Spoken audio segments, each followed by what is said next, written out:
એસએમસીને લાખોનો ચૂનો લગાવ્યો। વરાછા ઝોન એમાં આવેલ સરદાર પટેલ સ્પોર્ટ્સ કોમ્પ્લેક્સને તાળા મારી ઇજારદાર રફુચક્કર। સુરત નગરપાલિકાને પીપીપી ધોરણે એમપી ફિટનેસ ક્લબ નામના ઇજારદારને ચલાવવા આપેલ આ સ્પોર્ટ્સ કોમ્પ્લેક્સનો મિલકત વેરો અને પાણી બિલની 1 કરોડ કરતાં વધુ રકમ લાંબા સમયથી ભરપાઈ કરેલી નહોતી।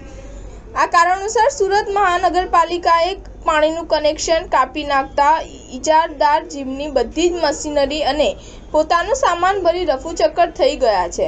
સુરત મહાનગરપાલિકાએ કરોડો રૂપિયાના ખર્ચે સ્પોર્ટ્સ કોમ્પ્લેક્સ બનાવીને પોતાના ઇજારદારોને આ સ્પોર્ટ્સ કોમ્પ્લેક્સ ચલાવવા આપી દે છે અને ભાજપના આ મળતિયા ઇજારદારો છેલ્લે આવી રીતે સુરત મહાનગરપાલિકા સાથે છેતરપિંડી કરે છે।